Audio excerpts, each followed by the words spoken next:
Oi, pessoal. Tô de volta. Hoje é quarta-feira, 10 de junho de 2026, e o nosso querido amigo, nosso irmão, o Tenente-Coronel Anthony Aguilar, tá aqui com a gente. Seja bem-vindo, Anthony. Obrigado. É um prazer estar aqui, como sempre. Foram mais 24 horas bem agitadas.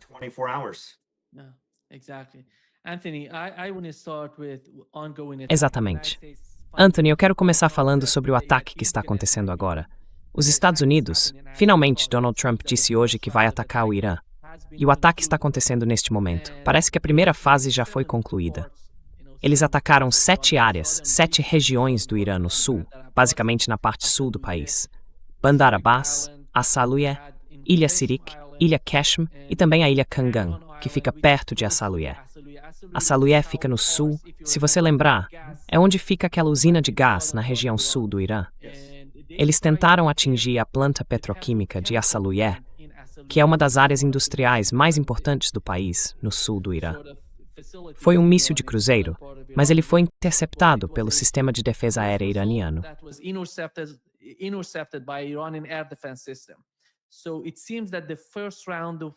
Parece que a primeira rodada de ataques chegou ao fim. E tudo começou com aquele ataque.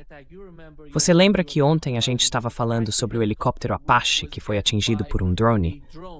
Toda essa história me parece muito frágil. Mas foi assim que tudo começou. Depois veio a resposta do Irã. E parece que essa resposta iraniana foi pesada demais para o Donald Trump digerir, e é por isso que ele está atacando de novo. Ele disse que o objetivo disso seria forçar o Irã a adotar uma nova posição para facilitar as negociações com o país. Esse foi o objetivo declarado por Donald Trump. Qual é o seu entendimento do que está acontecendo até agora?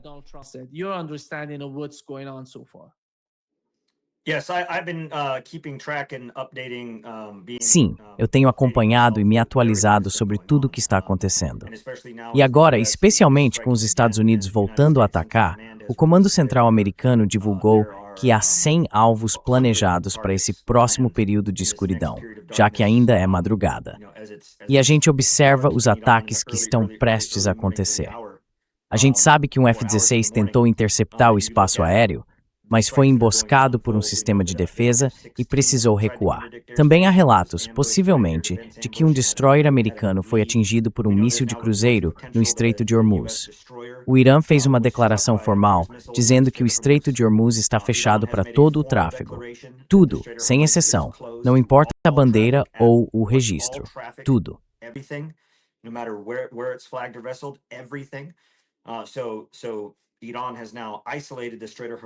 Então, o Irã agora isolou o Estreito de Hormuz, de modo que qualquer coisa que entrar lá vai ser considerada hostil. Olhando para como os Estados Unidos vão responder, como eu disse, o Comando Central afirmou que vai ser, nas palavras deles, uma noite movimentada, com centenas de alvos planejados. Na minha avaliação, eu não acho que o helicóptero Apache tenha sido atingido por nada. Na verdade, nem acredito que um Apache tenha caído de forma alguma. Quando a gente pensa nessa história, tem só o suficiente de verdade para parecer possível, mas os detalhes não batem. Se um helicóptero Apache tivesse sido atingido por um drone Shahed de ataque único, ele teria sido completamente destruído.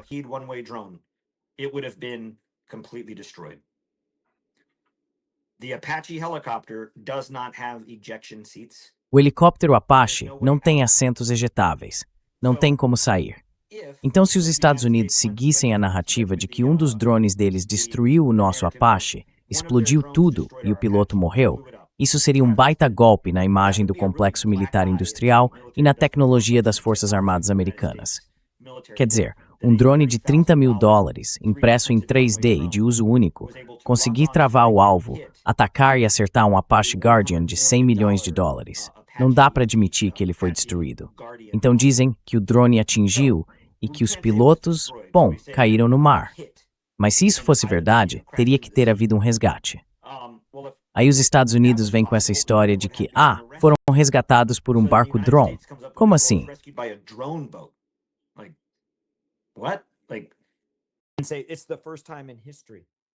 E dizem, é a primeira vez na história. Bom, o motivo de ser a primeira vez na história é porque é uma coisa absurda. Não faz sentido. Agora, se tivessem dito que eles foram resgatados por algum tipo de embarcação naval, aí sim, qualquer pessoa poderia entrar e ver em fontes abertas o que está entrando e saindo do Estreito de Hormuz e perceber que não havia nenhum navio americano lá. Então isso não é verdade. Não é como se a guarda costeira dos Estados Unidos estivesse ali, na costa de Omã. Ou seja, qualquer parte factual dessa história poderia ter sido desmentida facilmente, se fosse real. Então inventaram essa história maluca de que o navio foi atingido, mas não destruído, que eles caíram no mar e foram resgatados, mas não por um navio da Marinha Americana.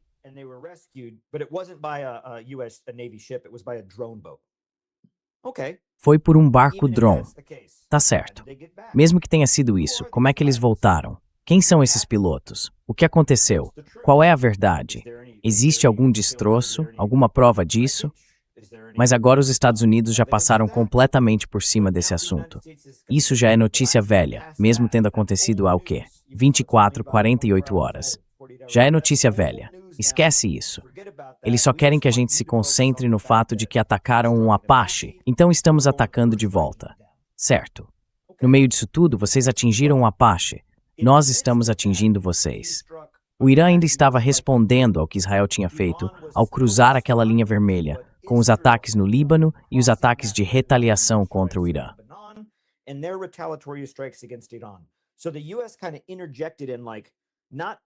Então os Estados Unidos meio que se meteram, não no começo de um novo quarto, mas mais ou menos no meio. Nem foi durante um tempo técnico, foi no meio da jogada, no meio do quarto. E aí disseram, a gente vai entrar nesse time agora, por causa disso, por causa de algo que vocês fizeram no ano passado, ou na temporada passada, certo? E é tipo assim, o que as pessoas precisam fazer é olhar além da névoa e da confusão, ou da fumaça, olhar através disso e entender que o ataque ao Apache foi só um pretexto, né?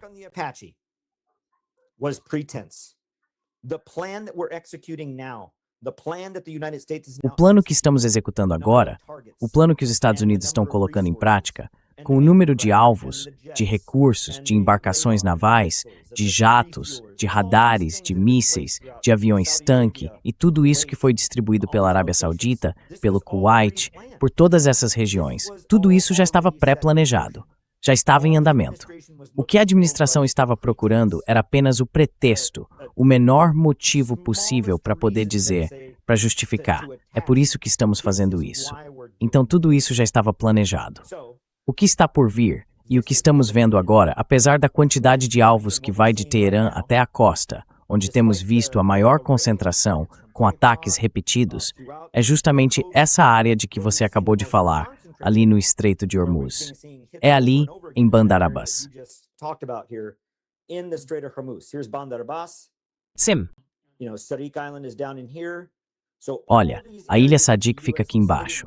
Então, todas essas áreas que os Estados Unidos estão atingindo agora, com ataques concentrados e contínuos, são também onde há indícios supostamente de que um míssil de cruzeiro iraniano atingiu um destroyer americano por aqui. Lembra que nesse bloqueio os Estados Unidos não estavam aqui dentro. Eles não estavam no estreito. Estavam fazendo um bloqueio à distância, lá no Golfo de Omã. Então, se um destroyer americano foi atingido nessa parte do estreito, isso significa que as forças dos Estados Unidos estão agora entrando no estreito. E isso faria sentido, considerando toda essa concentração de fogo contra as forças em Bandar Abbas. Aqui está a ilha Qashm e também as ilhas Tum Maior e Tum Menor.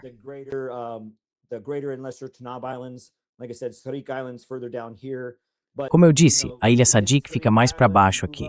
Mas olha, quando você chega na ilha Sadiq e começa a subir, vai encontrando essas outras áreas, continua subindo.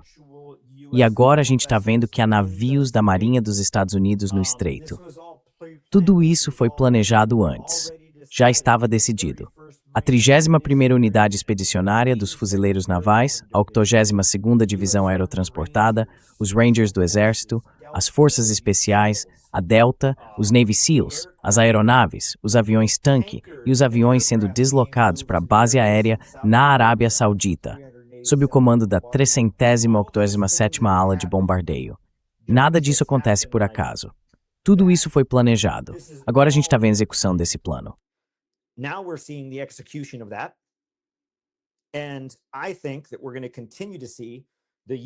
Eu acho que a gente vai continuar vendo os ataques dos Estados Unidos nos próximos dias, de forma constante.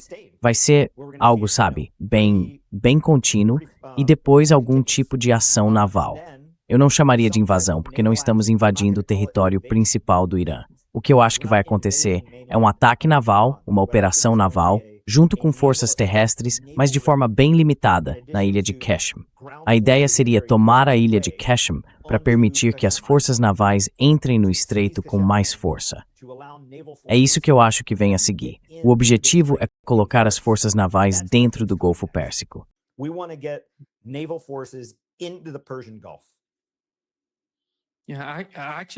Na verdade, o novo relatório diz: parece que estou me ouvindo.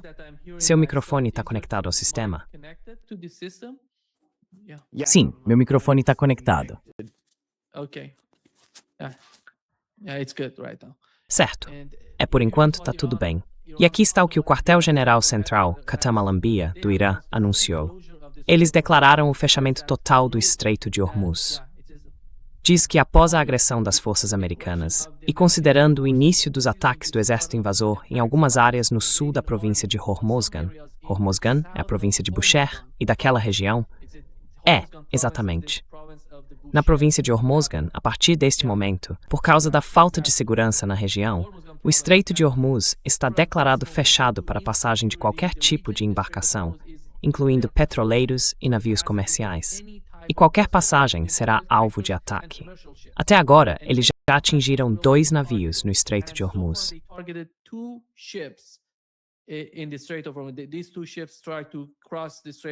Esses 2 navios tentaram cruzar o Estreito de Hormuz. Eles foram atingidos por drones ou mísseis iranianos. A gente ainda não sabe ao certo. Mas é isso que está acontecendo. E o Donald Trump está dizendo, segundo um jornalista ocidental que acabou de noticiar, que ele não abandonou a diplomacia com o Irã, embora a paciência dele esteja cada vez mais no limite. Eu não sei. É assim que se comunica com os iranianos?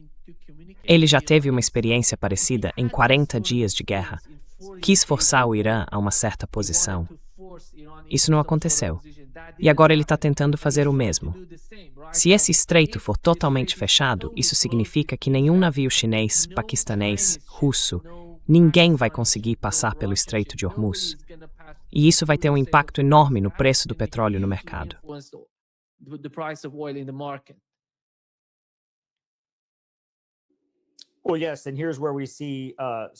Pois é. E é aí que a gente vê as relações estratégicas, ou pelo menos as relações estratégicas de troca, entrarem em jogo. Não há dúvida de que, antes do Irã anunciar que o Estreito de Hormuz estava fechado para tudo, eles coordenaram, ou pelo menos se comunicaram com a Rússia e com a China para dizer, olha, estamos sendo atacados. Na verdade, eu não diria que foi muita coisa, mas parte disso foi crítica. Porque não dá para esquecer que a Marinha do Exército de Libertação Popular da China ainda tem um navio de reconhecimento e vigilância na costa do Irã, ali por aquela região. Então os Estados Unidos precisam tomar muito cuidado quando fizerem ataques nessas áreas costeiras, porque se atingirem aquele navio, a China entra no jogo. E esse é um confronto que a gente não tem como encarar agora.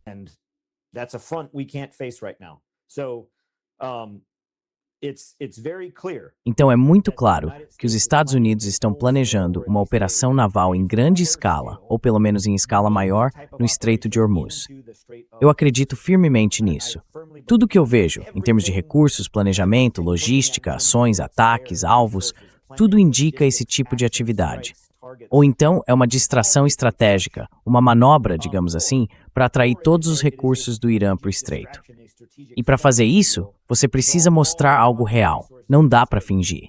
É preciso colocar coisas de verdade na linha de fogo, como uma grande distração, para poder realizar algum tipo de incursão no Irã por causa da questão do urânio. Porque, lembre-se, é disso que o Donald Trump precisa para mostrar para os Estados Unidos, para sua base e para os defensores da guerra, e para todo mundo que dizia bomba, bomba, bomba, que vai haver uma bomba. Hawks of the United States and everybody else that said bomb, bomb, bomb, there's going to be a bomb. He has to show something for that. The Strait of Hormuz. Ele precisa mostrar algum resultado com isso. O Estreito de Hormuz, esse é negociável. Mas essa questão iraniana, essa parte do urânio iraniano, é algo que o Trump precisa enfrentar. Então, ou isso é a fase inicial de uma operação para levar forças navais para o Golfo Pérsico, posicionar-se ao norte do estreito, tomar Kashmir e controlar aquela área para basicamente abrir um caminho, uma rota por onde os Estados Unidos possam entrar livremente pelo sul, sem nada para interceptar, enquanto tentam fazer alguma coisa no território de Teherã. Ou essa operação é a grande distração, a grande manobra, para atrair recursos para o sul e depois agir mais ao norte, na região centro-norte do Irã, para tomar aquele urânio. Mas o que a gente sabe é que, seja por um motivo ou por outro, o Irã vê isso. E o mundo também vê.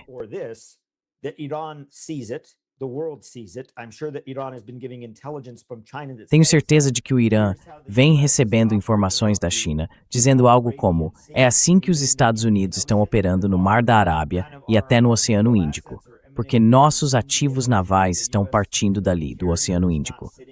O porta-aviões americano não está parado no Estreito de Hormuz. O grupo de porta-aviões está no Oceano Índico. Então tudo meio que se origina de lá.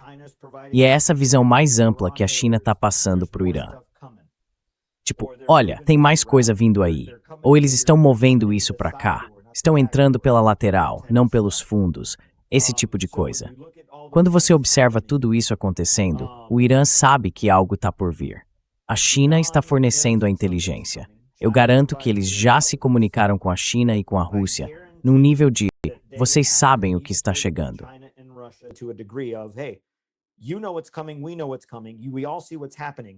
A gente sabe o que vem por aí. Todo mundo está vendo o que está acontecendo. A única forma de isolar as forças navais dos Estados Unidos para poder agir com fogo livre, ou seja, atirar em qualquer coisa, é se tudo que entrar no Estreito de Hormuz for considerado hostil, tanto do lado americano quanto do lado iraniano. Porque o Irã já decretou que o estreito está fechado para tudo, ninguém entra. Então, se você é os Estados Unidos, qualquer coisa que estiver lá dentro é inimiga. Se você é o Irã, qualquer coisa que estiver lá dentro também é inimiga. Ou seja, fogo livre no Estreito de Hormuz. E aí, dizendo para a China e para a Rússia, a única maneira de isolar as forças navais americanas no Estreito de Hormuz é fechar completamente. A gente sabe que isso vai prejudicar vocês, por isso estamos avisando antes. Ah, e mais uma coisa, a gente precisa da ajuda de vocês.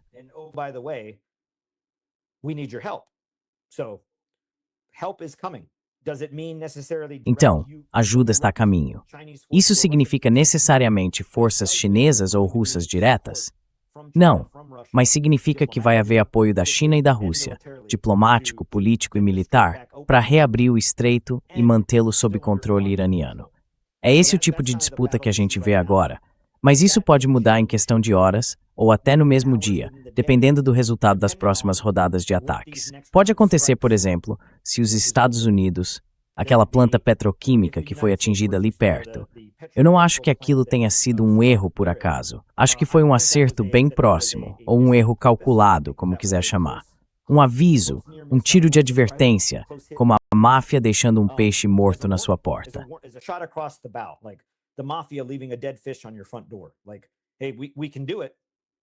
Tipo assim, olha, a gente consegue fazer. A gente consegue. Não faz a gente chegar a esse ponto. E mesmo assim, eu acho que o próximo passo, se fosse atacar plantas petroquímicas, seria atingir os tanques de reserva. Porque isso cria uma cena bem dramática, né? Você acerta um tanque, vem aquela fumaça preta enorme, a explosão. Mas na verdade, o que acontece é que aquele óleo já foi produzido, ele já está lá. Dá para transferir o resto para outro tanque. Tanques são relativamente simples. Dá para colocar em caminhões, dá para mover para outros lugares. O problema seria se os Estados Unidos começassem a atacar equipamentos específicos e mais delicados dessas instalações.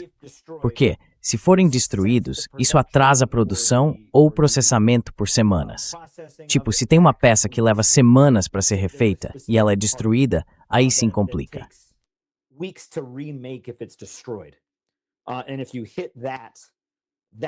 E se você atingir aquilo, aí sim, tudo para por um tempo. Tem muita coisa que pode ser atingida e substituída facilmente com peças que já estão à mão. Mas tem outras que, se forem destruídas, vão levar semanas para serem refeitas. Acho que é aí que os Estados Unidos vão ter que agir com cuidado nesses próximos 100 ataques, porque 100 alvos é muita coisa. Vão ficar manobrando entre alvos militares, defesas costeiras, ativos navais do IRGCN e da Marinha do Aireen ao longo da costa. E a Ilha Zurich é o quartel-general da 1ª Divisão Naval da Marinha do IRGC. Então existem esses quartéis de divisão espalhados também pelo Estreito de Hormuz. Mas eu também acho que em alguns desses ataques vai ter míssil passando muito perto ou até atingindo algumas dessas instalações petroquímicas ou de petróleo. Acho que a gente vai ver isso acontecer.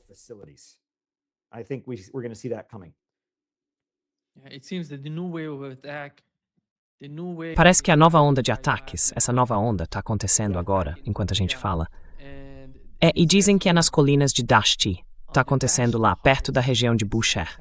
Bushehr, sabe? Onde fica a usina nuclear de Bushehr. Tem uma usina nuclear em Bushehr. O ataque está acontecendo lá. Desculpe, aqui é Bushehr. Sim, Aqui está o estreito, bem aqui em cima fica Bushehr. E o que tem logo ao lado de Bushehr? exatamente. Ilha de Karg. Ilha de Karg. E se eles decidirem ir para a Ilha de Karg, porque estavam falando sobre uma possível invasão do Irã, sempre que esse assunto vinha à tona, o Keith Kellogg, o general Keeney, quem quer que fosse, falava disso. Era sobre a Ilha de Karg. Depois mencionaram a Ilha Peshmerga. Mas parece que o principal objetivo, se tentarem fazer alguma coisa, vai ser mesmo a Ilha de Karg. E como você vê isso dentro da ideia de uma invasão? Desde que a guerra começou, a gente tem visto os Estados Unidos atacando o Irã, mas o Irã, por enquanto, não está respondendo. Eles estão atingindo alvos no Kurdistão iraquiano, em Erbil, no Kurdistão do Iraque, sabe? Parece que eles sentem que se algum tipo de invasão estiver acontecendo, querem causar muito sofrimento aos chamados terroristas curdos e, ao mesmo tempo, controlar os Estados Unidos na parte sul, perto do Golfo Pérsico. Você acha que isso vai acontecer com esses novos ataques?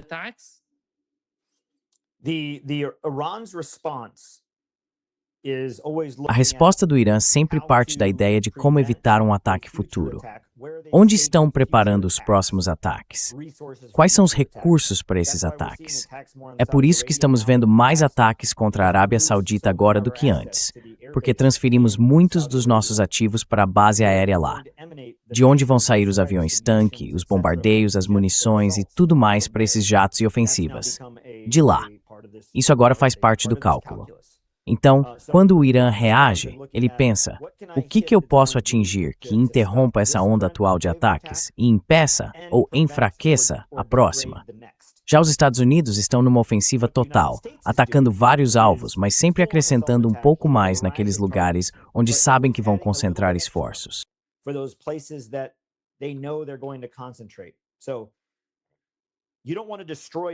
Então você não quer destruir e explodir a Ilha de Karg, porque aí ela não serve para ninguém.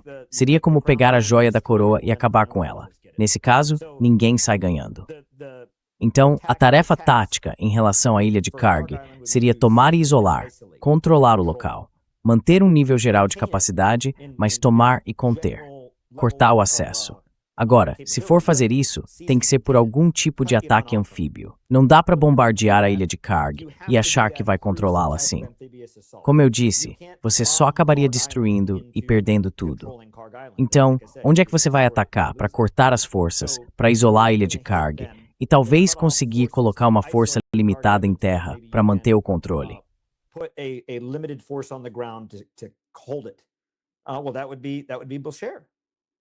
Bom, isso seria Bushehr, certo? Quer dizer, é lá que ficam as bases navais, onde está a maior parte das forças navais da Guarda Revolucionária que defendem ou dão apoio à Ilha de Karg. Então seria ali o alvo. E é isso que a gente está vendo agora no sul, né? Com a Ilha de Qashm. Bom, você não quer destruir toda a Ilha de Qashm. O objetivo é eliminar as comunicações deles, atingir as ilhas ao redor, que permitiriam a eles... De novo, a ideia é isolar. Não é destruir completamente, porque você quer manter a pista de pouso, o aeroporto, a base aérea da Ilha de Qashm intacta para depois poder usar. Assim, os Estados Unidos podem usar aquilo como uma plataforma avançada.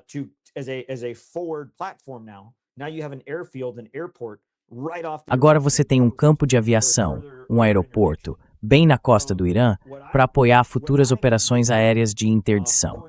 Então, o que eu imaginei, lá atrás em março, quando a gente acabou entrando nessa guerra, é que, se algum dia fosse surgir uma solução tática para um problema operacional, uma forma de desfazer esse nó estratégico, isso teria que acontecer com uma ação em 3 frentes, de forma simultânea ou quase simultânea, quando chegasse o momento. E todo mundo achava que esse momento viria.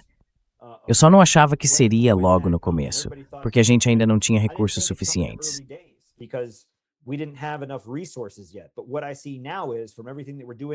Mas o que eu vejo agora é que, com tudo que estamos fazendo e com os pontos onde estamos atacando, vai acontecer o seguinte: à medida que as forças navais avançarem mais e conseguirem interceptar dentro do Estreito de Hormuz, a gente vai ver muitos recursos iranianos sendo concentrados ali. Ao mesmo tempo, logo ali perto, bem em frente à ilha de Karg, praticamente em linha reta, você tem o Kuwait. Tem a base aérea de Ali al-Salem, o campo Arif Jan, o campo Buehring, lugares onde dá para posicionar muitos soldados e muitas aeronaves. Então a gente sabe que estão movendo coisas para o Kuwait, porque o Irã continua atacando o Kuwait nas suas respostas. Ou seja, tem alguma coisa acontecendo nas bases do Kuwait que o Irã quer impedir.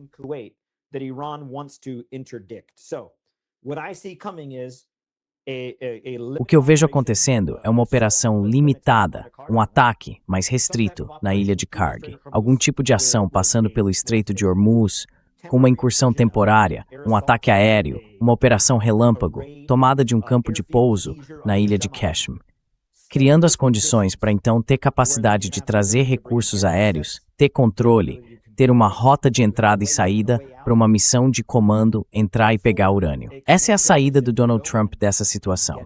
É o argumento que ele pode usar para dizer: conseguimos o urânio, não nos importamos com mais nada, estamos recuando. As bases na região não são problema nosso, vamos ficar em Israel.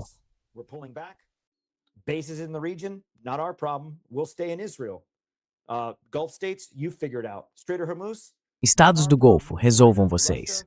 Estreito de Hormuz, não é problema nosso. China, Rússia, esse problema é com vocês. A gente vai dar um jeito. Ou paga a multa, paga os 2 milhões de multa, a gente vai encontrar uma saída. Mas Irã, vocês não vão ter as sanções suspensas, nem vão receber os ativos congelados. O que quiserem fazer com o estreito, tanto faz. A gente não é mais alvo. E temos o urânio. Vocês não podem ter a bomba. Donald Trump vence, segundo ele mesmo. Esse é o raciocínio de Donald Trump. Então é isso que eu acho que ele está buscando nessa nova escalada. Ele pode. Ele tem o pretexto: derrubaram nosso helicóptero, vamos para a guerra. Esse é o motivo. Olha só, estamos em guerra.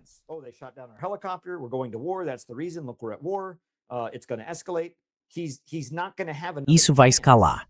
Ele não vai ter outra chance de colocar a mão nisso, de carimbar o bilhete e dizer vencemos. Então, tá vindo aí. Vai acontecer nos próximos dias, quando a gente vai ver mais ação dentro e ao redor da ilha de Karg. Lembrem-se, só porque ainda não está acontecendo em Karg, não quer dizer que esse não seja o objetivo. Mais atividade e ataques dentro e ao redor da ilha de Karg. Mais atividade e ataques ao redor da ilha de Qashm. Uma força naval junto com uma força terrestre avançando sobre Qashm. Uma tomada temporária, não é ocupação permanente, não é invasão. Eu não usaria a palavra invasão. Algo como um ataque anfíbio ou terrestre em Karg.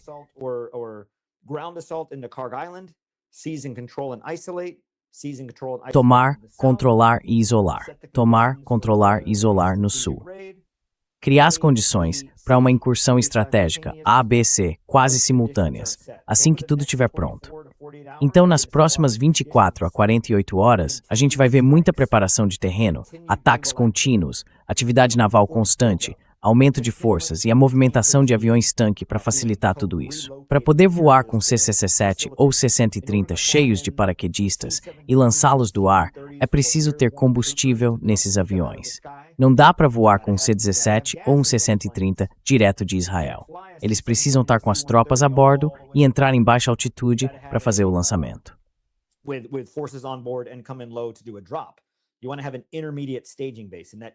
Você precisa ter uma base intermediária de apoio. E essa base não pode ser em Israel, por causa da quantidade de ataques que eles estão sofrendo. Então eu acho que os Estados Unidos estão usando o Kuwait e a Arábia Saudita como bases intermediárias para as forças realizarem essas operações, respectivamente, no sul e no norte. O Irã sabe disso. Os ataques deles, as retaliações, vão ser direcionados a esses locais. Além disso, eles podem tentar eliminar qualquer comunicação crítica no quartel-general da 5ª Frota, no Bahrein, e fazer ataques de oportunidade contra Israel. Mas nesse momento o foco está no alvo de 50 metros, enquanto os Estados Unidos montam essa estratégia de 3 frentes, agindo de forma simultânea. É isso que eu acho que a gente vai ver. É assim que eu vejo essa situação se desenrolando.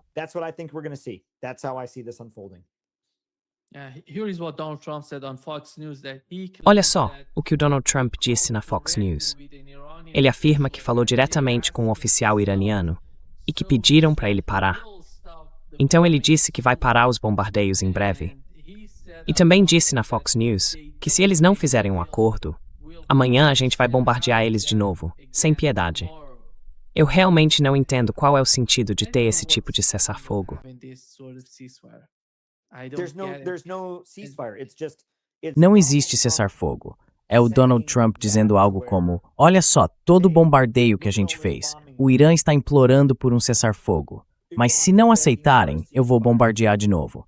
Então a justificativa vai ser o motivo para a gente entrar nessa próxima fase de bombardeios. Ou o que vai acontecer no dia seguinte é...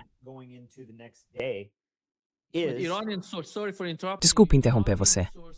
Fontes iranianas dizem que nenhum funcionário do Irã entrou em contato com Donald Trump. Claro. Claro, não existe negociação, não existe acordo. Donald Trump não está conversando com ninguém no Irã. Ninguém no Irã está conversando com Donald Trump. Donald Trump não está falando com ninguém. Se o mundo inteiro ainda não percebeu esse esquema de pirâmide, esse golpe, é que Donald Trump não está falando com ninguém. E os assessores dele também não estão falando com ninguém do Hezbollah, nem da Guarda Revolucionária, nem do governo iraniano. Eles não estão falando com ninguém. Não tem acordo na mesa. Não tem negociação em andamento. Não existe nenhum quase acordo que o Irã se recuse a aceitar. Ele só está jogando isso no ar como mais uma encenação para dizer, olha, a gente conseguiu um acordo.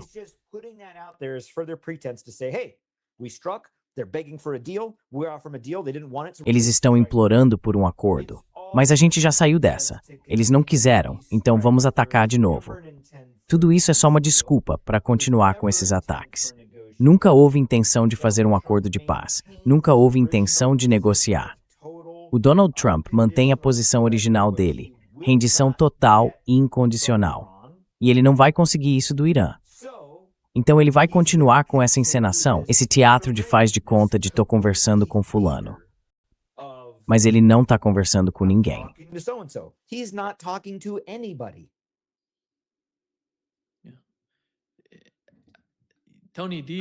Tony, você acha, você sente?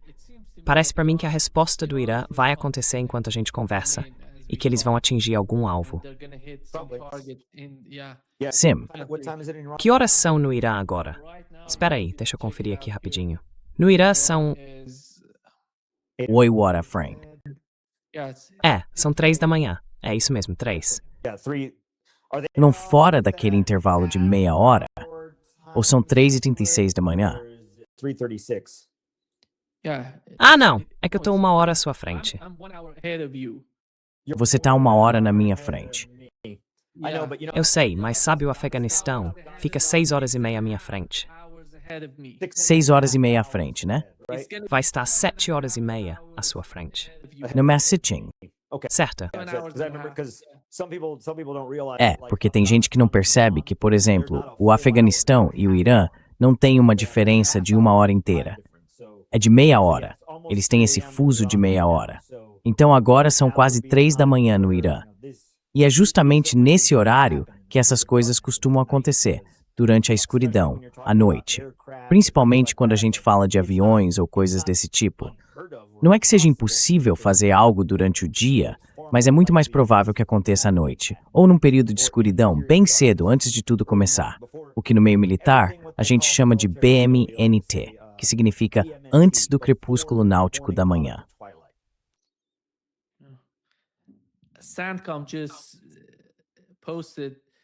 O Comando Central acabou de publicar que o Corpo da Guarda Revolucionária Islâmica do Irã afirma que o Estreito de Hormuz está fechado. Mas, na verdade, os navios comerciais continuam passando, entrando e saindo do estreito normalmente. É impressionante de ver.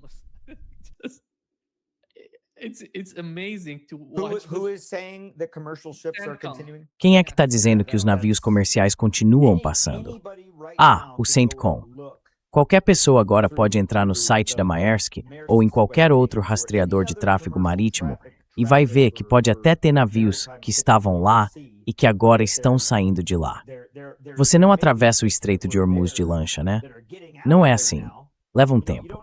Então, o que você vai ver se movendo são basicamente 3 tipos de navio. Os que ainda não tinham passado de certo ponto e estão voltando, os que estavam chegando e também estão voltando, ou os que já tinham passado e agora precisam seguir adiante para poder sair.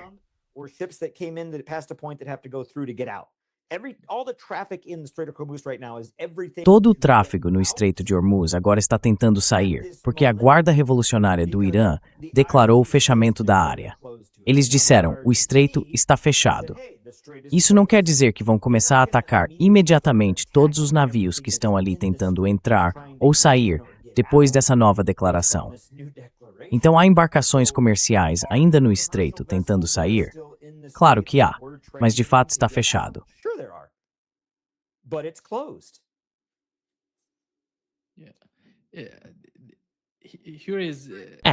Então, Tony, o que o lado americano, o Donald Trump, disse foi o seguinte: esse é o cessar-fogo mais violado da história do mundo.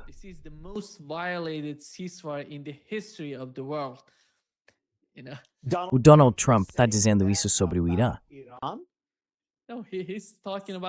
Não, ele está falando dele mesmo. O cessar-fogo mais violado. Ele está basicamente dizendo que é o cessar-fogo mais violado da história do mundo, porque ele está falando dele mesmo, violando o cessar-fogo e ao mesmo tempo mantendo o cessar-fogo em vigor. Certo. Eu achei que o ponto do Donald Trump ali era dizer que esse é o cessar-fogo mais violado de todos, e que isso acontece porque o Irã vem violando o acordo, já que o Donald Trump continua afirmando que o Irã o violou. O relatório não nos mostra o significado da declaração de Donald Trump.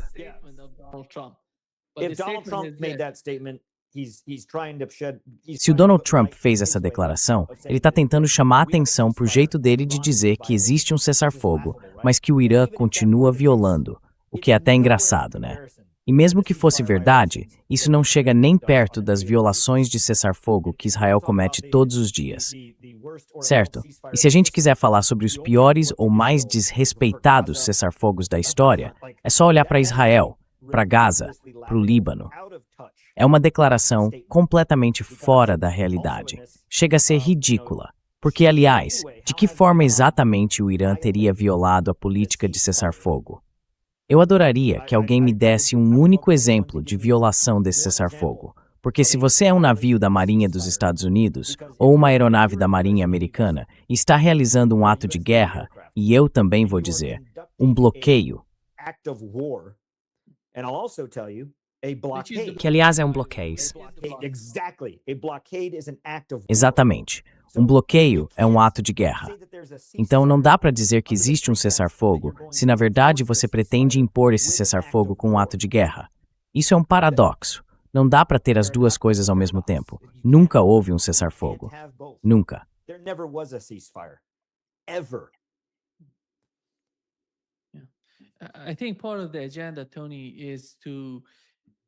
Eu acho que parte da agenda, Tony, é tentar recriar a situação como era antes dessa guerra começar no caso de Israel. Porque eles querem que Israel ataque o Líbano sem sofrer nenhum tipo de consequência ou resposta do Líbano. Entende? Eles querem impunidade total para Israel ao atacar o Líbano.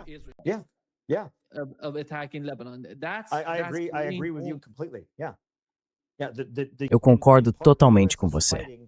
Em parte, os Estados Unidos estão tentando voltar atrás, dizendo algo como: será que a gente pode simplesmente voltar para o dia 27 de fevereiro, fingir que nada disso aconteceu, esquecer tudo e seguir em frente, para permitir que Israel continue lutando no Líbano sem uma resposta do Irã.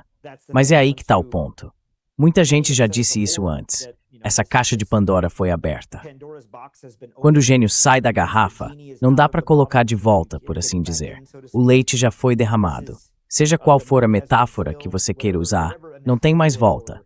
Não dá para retornar ao que era antes. There's no going back. There is no return to the way things were. I think those days are gone for Israel. Eu acho que esses tempos já passaram para Israel. Eles podem até tentar fazer alguma coisa no Líbano, mas hoje à noite, na entrevista dele, o Donald Trump disse à Fox News que Israel não teve envolvimento nesse ataque ao Irã. Na minha opinião, o ponto principal de afirmar que Israel não faz parte desse ataque é porque eles estão preocupados com aquelas aeronaves no aeroporto Ben Gurion. Absolutely. Absolutely. Yes. Yes. Israel pushed the line. They pushed the red line with Iran. They got exactly what Iran said that they were going to do.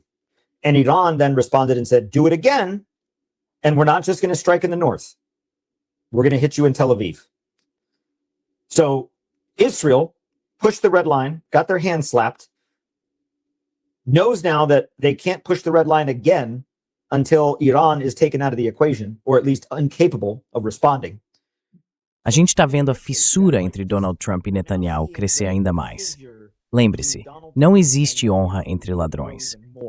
Remember, there's no honor among thieves. And as you look at these two, e quando a gente olha para os dois agora, dá para ver como as agendas deles estão se desmanchando. Antes, quando Israel fez aqueles ataques, o que os Estados Unidos disseram? A gente não teve nada a ver com isso. Não fomos nós. Não fomos nós. E o Irã respondeu, isso é conversa fiada, porque eles não teriam conseguido fazer isso sem vocês. Agora os Estados Unidos estão reagindo em várias partes do Irã, e a primeira coisa que Israel faz é dizer, não fomos nós, a gente não fez isso, não nos envolvam nisso. Então dá para ver que cada lado da aliança, a aliança entre os Estados Unidos, Israel e os países do Golfo que participam, está se rompendo rapidamente, com esse jogo de fui eu, não fui eu. E isso é uma receita para desastre.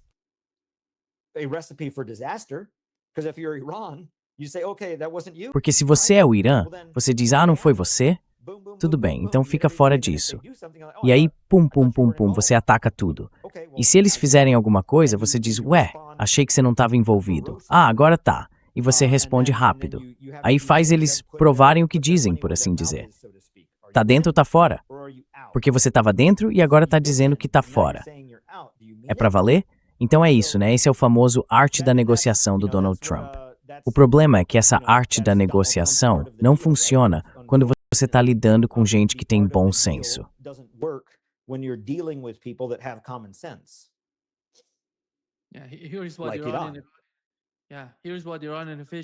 Pois é, olha só o que os oficiais iranianos disseram.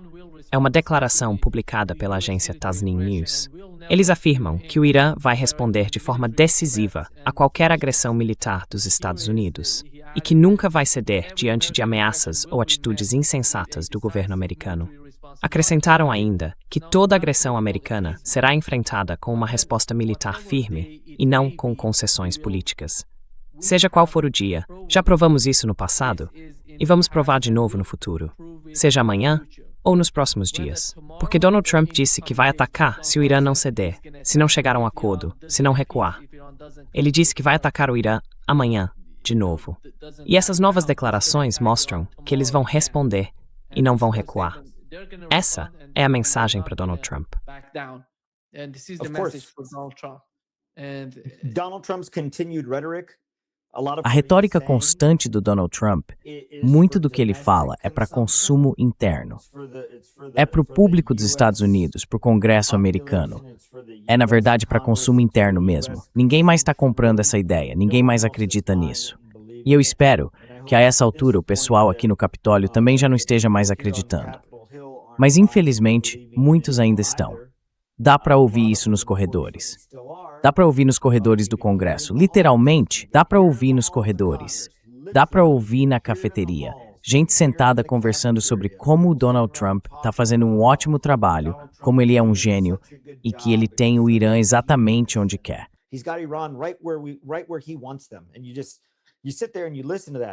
E você fica ali, ouvindo aquilo na nossa capital e pensa, sério, vocês estão tão fora da realidade assim? Então, quando a gente olha para isso, como falamos antes, o Donald Trump reage dizendo, eles querem um acordo, eles querem um acordo. Ei, América, eles querem um acordo. E a maioria dos americanos vai olhar para isso e dizer, eles querem um acordo. Aí no dia seguinte o Donald Trump vai aparecer e dizer, olha, a gente ofereceu um acordo para eles, oferecemos uma saída. Eles não quiseram, não aceitaram o acordo do benevolente Donald Trump com o meu generoso acordo. Então agora vamos bater ainda mais forte.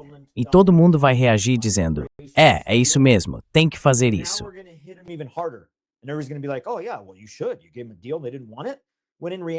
Você ofereceu um acordo para ele. Eles não quiseram. Mas, na verdade, nunca existiu acordo nenhum. Não teve negociação. Ele não está conversando com ninguém. Isso é inventado. É mentira. É só uma desculpa para continuar aumentando a tensão. O plano já estava traçado, e tudo que acontece no caminho parece até roteirizado. Tipo, senhor, isso aconteceu, precisamos de um evento. Precisamos que algo aconteça agora. Essa é a desculpa, o pretexto para remixar e recomeçar tudo. A gente não pode simplesmente dizer que é sobre negociações, porque o Irã suspendeu as negociações. Então o que vamos fazer? Lutar para negociar isso? Precisamos de alguma coisa. Aí aparece aquele Apache derrubado, certo? E a partir daí é como se dissessem, ok, é isso que vamos fazer.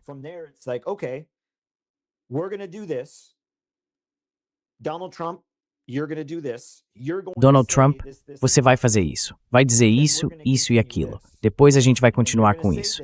E aí você vai dizer isso e a gente vai continuar com isso. E o tempo todo, estamos seguindo o plano que já estava traçado.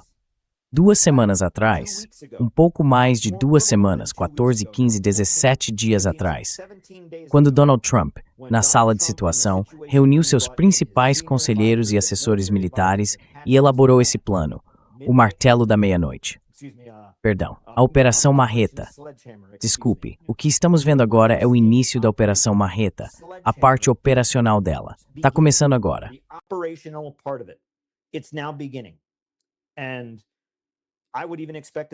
E eu até esperaria, nos próximos dias, que Donald Trump anuncie que as hostilidades estão totalmente de volta. Eles não querem negociar. A gente estava tentando lutar para conseguir. Estávamos tentando responder a eles para trazê-los de volta à mesa de negociação. Mas eles não querem voltar. Então agora estamos na Operação Marreta. Lá vamos nós. E ele vai estar contra o relógio. 60 dias. Porque o Congresso dos Estados Unidos já o repreendeu pela Lei dos Poderes de Guerra 1 ou 2 vezes, na Câmara e no Senado. Então é provável que façam isso de novo? Sim. Por isso ele ainda não anunciou nada, porque o tempo está correndo.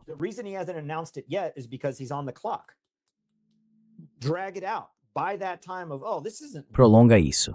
Aí quando chegar nesse ponto, dizem, isso não é guerra, é um cessar-fogo. A gente não está em guerra, é só um cessar-fogo. Estamos fazendo isso para levá-los à mesa de negociação.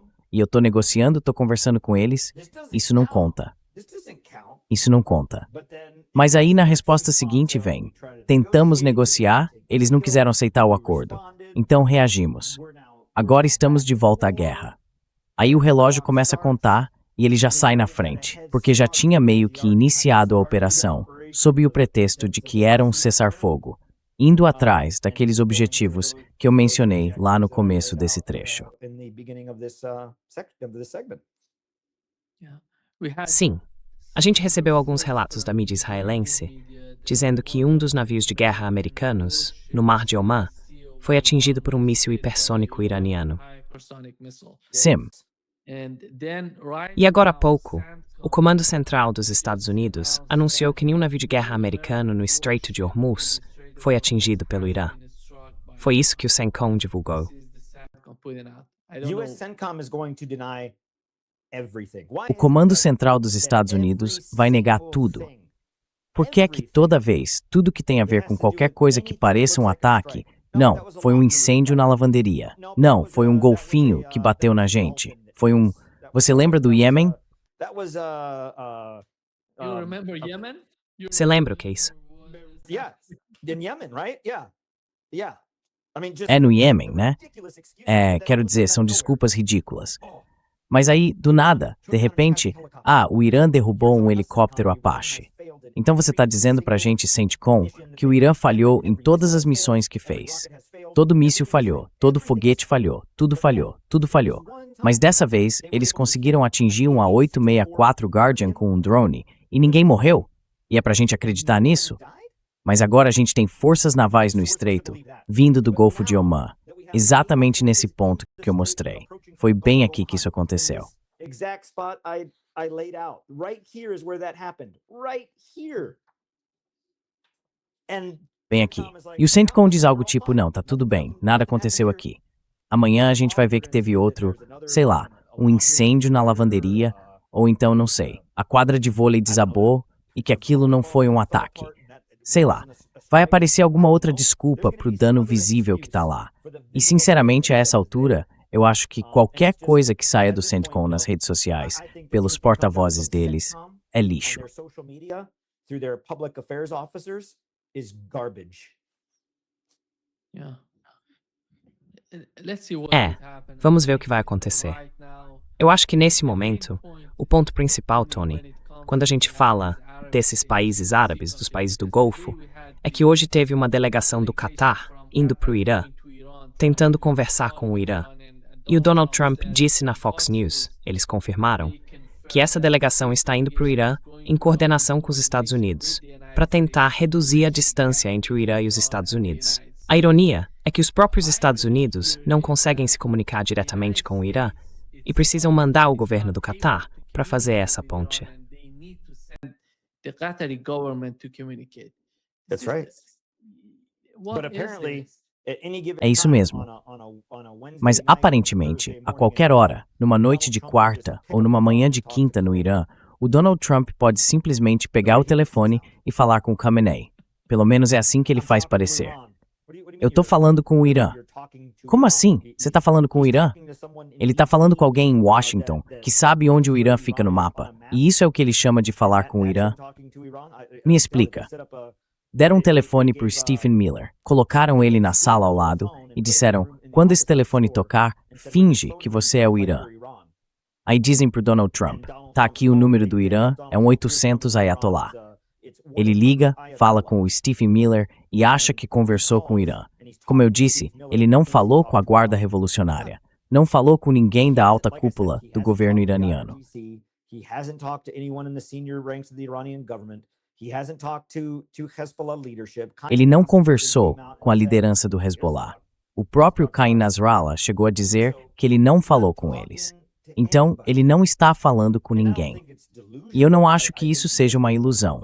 Eu acho que ele é iludido, sim, mas não acho que isso seja uma ilusão. Acho que ele está mentindo de propósito para o povo americano, porque a maioria dos americanos, vendo de fora, certamente pensa, bom, então o presidente está conversando com eles. É isso que se faz numa guerra, certo? Você conversa com o outro lado. Mas isso não está acontecendo, porque a gente não está levando nada para a mesa que vale a pena negociar. A gente só continua oferecendo a mesma coisa, de novo e de novo. É como se você estivesse tentando negociar a compra de uma casa, sabe? E dissesse, olha, tá um pouco caro para mim. Hey, it's a little bit too pricey for me. Throw in a new roof and I'll buy it at that price. Coloca um telhado novo e eu compro por esse preço. Aí você espera uns dias, eles voltam com uma nova proposta e é exatamente o mesmo preço, sem oferecer nada. Você pensa, mas isso é exatamente igual. Depois eles voltam de novo. E agora, além de não oferecerem nada, o preço da casa ainda subiu. E você fica tipo, ué, agora ficou mais caro e vocês ainda não estão me dando nada? Isso é pior do que o acordo ruim de antes. Os Estados Unidos estão aceitando acordos ruins. Acordos ruins mesmo. Isso não é negociação. Isso é tentar forçar uma rendição. E isso não vai acontecer com o Irã. Eu não sei como alguém no governo Trump poderia achar, olhando para a história, que isso funciona. Quando é que isso já funcionou em qualquer conflito? When has that ever worked? Ever in any conflict? Even again, Mesmo contra o Talibã, depois de 20 anos, sabe? you know, they The got Taliban? The Taliban. O Talibã? O Talibã ficou com tudo: a casa, a pia da cozinha e até o cachorro da ex-esposa. Eles levaram tudo. Quero dizer, a gente deixou para eles um exército. Deixamos a liderança deles intacta e treinada. Tem líderes seniores do Talibã hoje que eu mesmo treinei, que treinei junto com eles no exército afegão, nas forças especiais. Quando você vê aquelas fotos do líder do Talibã em Cabul, depois que a gente saiu de lá, e ele entra no palácio presidencial e senta na mesa do presidente. E os dois caras do lado dele com fuzis M4. Esses caras foram treinados por nós, pelas forças especiais. A gente olha e pensa, eu conheço aquele ali.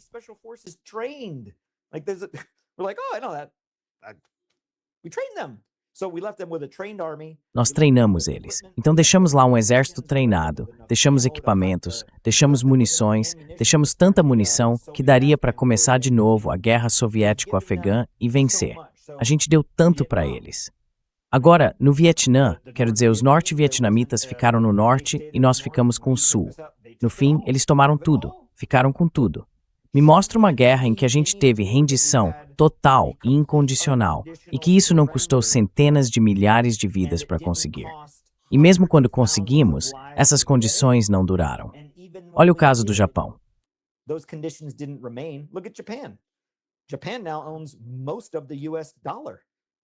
O Japão agora detém a maior parte dos dólares americanos. O país que a gente forçou a se render incondicionalmente agora tem o maior poder sobre o nosso déficit, que está afundando, devagar ou rápido. Isso não parece exatamente uma derrota. As coisas levam tempo. Então, o que a gente está tentando alcançar com o Irã? Não tem como. A gente não pode vencer isso. Não dá para vencer porque entramos numa guerra em que não há nada para ganhar. Não existe troféu. Existe o status quo e existe algo pior. E o que se faz é manter o status quo e tentar melhorá-lo aos poucos. Mas começar uma guerra para tentar consertar esse status quo. Não tem troféu. Não tem vitória. Não tem como ganhar.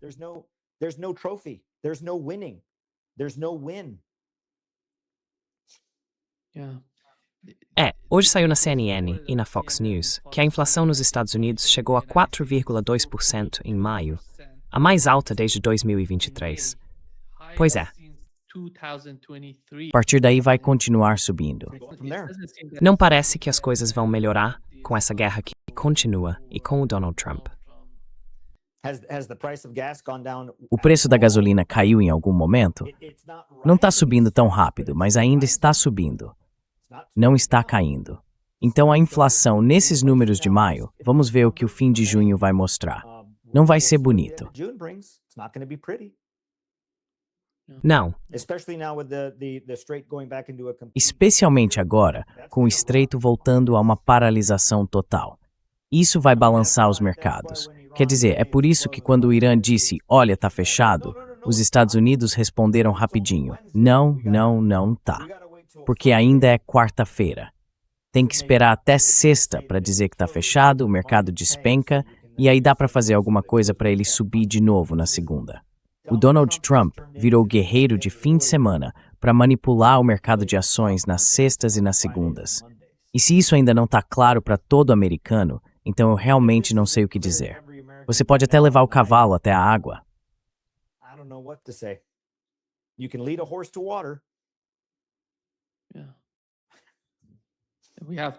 Faltam 2 dias para o fim de semana e parece que, eu não sei qual vai ser a resposta do Irã. A gente deve ter algum tipo de reação iraniana. Eles disseram que vai ser um ataque decisivo, uma retaliação nas próximas horas. Vamos ver o que acontece. E aí, se eles atacarem, vai ser olho por olho, olho por olho.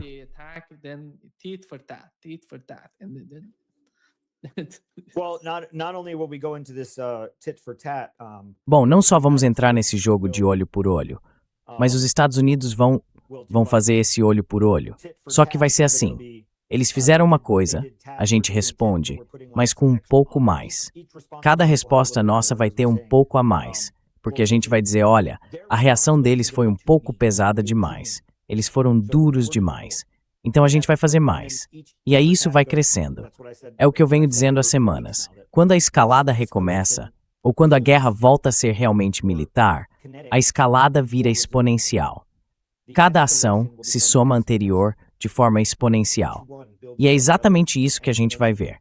O ataque que os Estados Unidos estão planejando para essa noite tem 100 alvos. E a gente vai ver, eu acho, muitos relatos sobre a ilha Hashem, as áreas em torno da ilha Karg, aquela região ali na costa de Bushehr, onde também fica a usina nuclear. Vamos ouvir muito esses nomes. Man, this ain't sinônimo. We're going to see a lot of those names are going to keep coming up. Eu não sei se o Irã vai atacar Israel ou não, mas tenho certeza de que eles vão atingir algum ponto em Israel. Não sei se vai ser o aeroporto Ben Gurion. Se eles forem atrás do aeroporto Ben Gurion, aí sim seria um alvo enorme. Enorme mesmo. Também tem muitas aeronaves americanas por lá. E na região de Tel Aviv, há muitas forças dos Estados Unidos, porque todas aquelas tropas que estamos enviando para o Comando Central não estão indo para o Catar, elas estão indo para Israel. Então tem muitos soldados americanos lá. Onde eles poderiam colocar essas aeronaves, se não for em Israel? Vão colocar na Grécia? Nos Estados Unidos? Bem longe da região. É isso que eu estou dizendo. Você tem que olhar para Israel. E eu acho que eles moveram parte do equipamento para a Arábia Saudita. Eles reforçaram aquela base. E é por isso que agora a Arábia Saudita está sendo atacada. Porque antes a gente se perguntava, por que estão atacando a Arábia Saudita agora? É porque a gente transferiu muita coisa para o campo aéreo lá na Arábia. E também movemos bastante coisa para a base de Ali al-Salem. O que explica de novo, se você observar os alvos que o Irã continua atingindo em cada resposta, é sempre o mesmo padrão. Kuwait, Bahrein e agora a Arábia Saudita. Então tem algo no Bahrein que é importante para a capacidade dos Estados Unidos de conduzir esse conflito, ou para algo que pode estar por vir.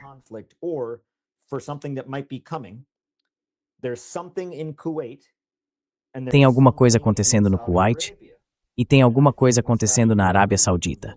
E eu acho que na Arábia Saudita a gente já deslocou muitas aeronaves, tirou muita coisa de Tel Aviv, moveu vários aviões-tanque, muitos jatos, muita munição, bombas de verdade.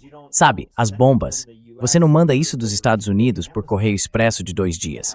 Elas precisam estar lá, com bunkers e instalações para tudo isso. Não tem muitos lugares onde dá para colocar esse tipo de coisa. Então, a base Ali al-Salem tem, a Arábia Saudita tem. Então, se estão movendo esse material para esses lugares, é para isso que estão fazendo. Eu acho que tem sim alguma coisa acontecendo no Kuwait, um aumento de forças ou algo assim, e o Irã está ciente disso.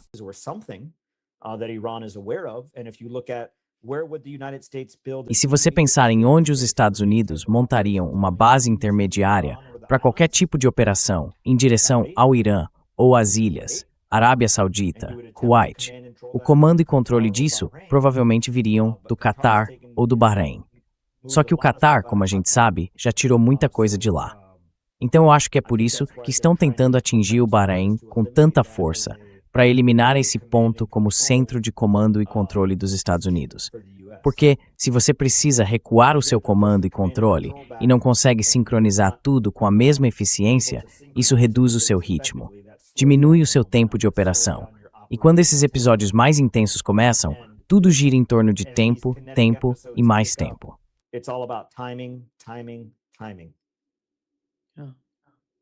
Vamos ver o que acontece nas próximas horas. Muito obrigado, Anthony. Obrigado mesmo. É sempre um prazer. Muito obrigado. Remets de sempre. A gente se vê em breve. E eu vou estar em Washington até sexta-feira.